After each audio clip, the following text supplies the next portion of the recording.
तनवीर अहमद फिर भाईजान मैदान में है और तनवीर अहमद ने घंटे तनवीर अहमद ने कैसी इसकी मैं कहता हूँ कैसी किस तरह की शक्ल है इसकी शक्ल है जी इस तरह की इसकी शक्ल है इस तरह की, ये जो अंदर है ना ये वाला ये इस तरह की शक्ल है इसकी। तनवीर अहमद ने भाईजान बोला है कि गौतम गंभीर पर्ची कोच है। जब मैंने ट्वीट की या अपनी वीडियो में मैंने वीवीएस लक्ष्मण की बात की कि वीवीएस लक्ष्मण को गौतम गंभीर की जगह हेड कोच होना चाहिए था, क्योंकि जाहिर सी बात है गौतम गंभीर जिस पार्टी से ताल्लुक रखता है या जय शाह जिस पार्टी से ताल्लुक रखता है उसी पार्टी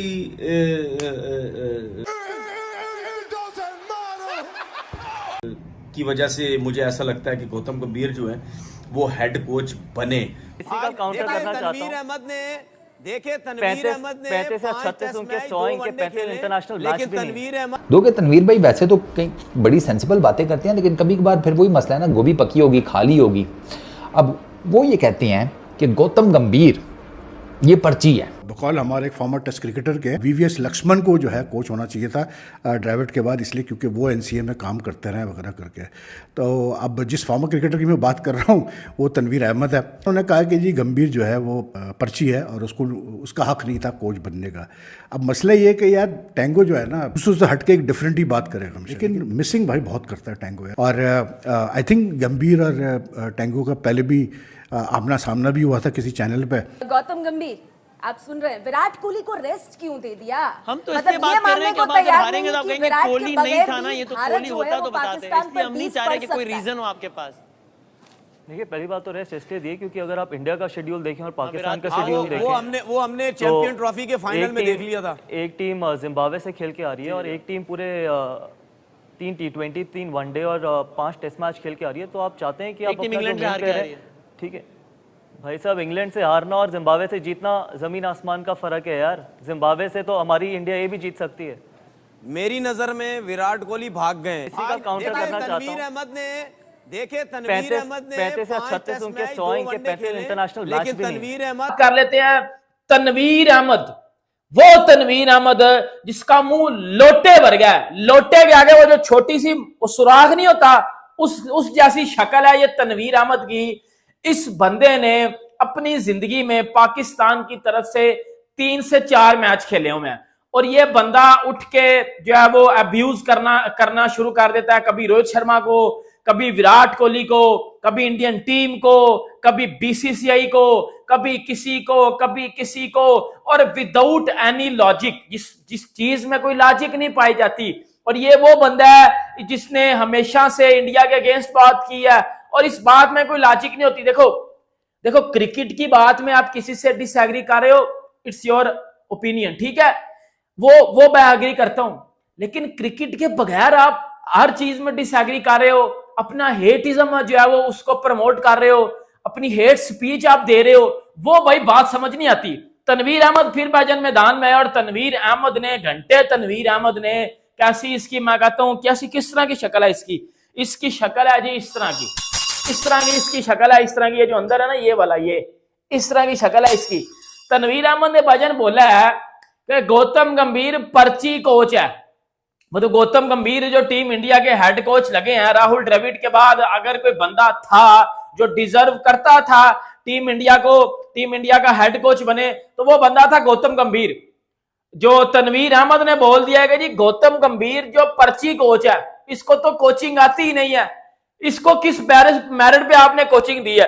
और घंटे के तनवीर अहमद, हर कोई पाकिस्तान की तरह नहीं होता कि एक इंटरनेशनल प्लेयर ने क्रिकेट आज छोड़ी और कल वो टीम का बैटिंग कोच या हेड कोच बन जाएगा।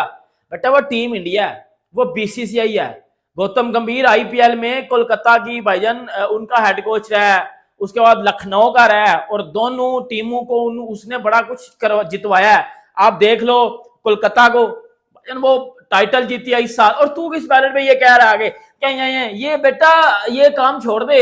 ये लिटरली गौतम गंभीर के साथ मुझे पता तेरी वैसे भी नहीं बनती, उसने 2-3 बार तुझे शो में चुप करवाया हुआ है कि भाई एक बार ना ये तनवीर अहमद विराट कोहली के अगेंस्ट ना कुछ गलत बातें कर रहा था और गौतम गंभीर ने बोला था कि भाई जितने तेरे मैच नहीं है उतनी विराट कोहली के 100 हैं। और ये बात आई थिंक 2019-20 की है। इसने विराट कोहली के अगेंस्ट ना बड़ी गलत बातें दो के तनवीर भाई वैसे तो कई बड़ी सेंसिबल बातें करते हैं, लेकिन कभी कभार फिर वही मसला है ना, गोभी पकी होगी खाली होगी। अब वो ये कहते हैं कि गौतम गंभीर ये पर्ची है। हाय, पर्ची क्या होता है? पर्ची बेसिकली यार हमारी क्रिकेट की टर्म में तो उस बंदे को कहते हैं कि जिसके पास ना टैलेंट होता है, ना स्किल होता है, ना मुंह मत्था होता है, क्रिकेट का उसको काफ भी नहीं पता होता, लेकिन वो सिलेक्ट हो जाता है। तो वो ये कहते हैं कि गौतम गंभीर एज ए हेड कोच पर्ची है। उनको ये लगता है कि वीवीएस लक्ष्मण जो है उसकी जगह बनती थी इंडियन क्रिकेट टीम के एज ए हेड कोच की। अब मैं तनवीर भाई को ना सैर कराता हूँ थोड़ी सी पीछे की। यार तनवीर भाई, अगर आपको याद हो, वीवीएस लक्ष्मण, इसमें कोई शक नहीं है कि वो एनसीए के हेड हैं। जब राहुल द्रविड़ और उनकी जो टीम थी वो जब रेस्ट किया करती थी तो वीवीएस लक्ष्मण ही as a interim head coach बनते थे टीम इंडिया के लिए। अगर मैं गलत नहीं हूँ तो शायद साउथ अफ्रीका का जो टूर हुआ था उसमें भी वही थे। लेकिन वीवीएस लक्ष्मण से दो खबरें हैं। एक तो ये कि वो खुद ही कुछ ज़्यादा इंटरेस्टेड नहीं थे हेड कोच की पोजीशन लेने के लिए, हेड कोच का रोल लेने के लिए। दूसरा खबर एक ये भी है कि उनका भी इंटरव्यू किया गया था, लेकिन उनका इंटरव्यू शायद इतना ज़्यादा इंप्रेसिव नहीं होगा जितना गौतम गंभीर का हुआ।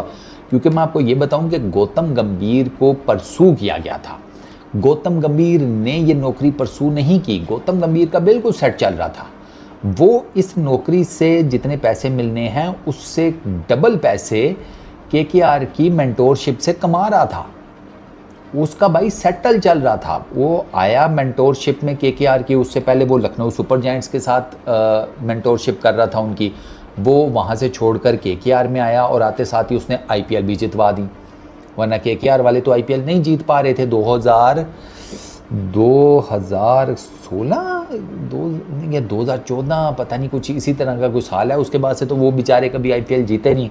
वो गौतम गंभीर आया। अच्छा, गौतम गंभीर ही केकेआर का वो कप्तान है जिसके टेन्योर में केकेआर 2 मरतबा आईपीएल जीती, उसके बाद कभी नहीं जीती थी। अब वो तीसरी मरतबा मेंटोर के तौर पर आया तो उसने आकर जितवा दिया।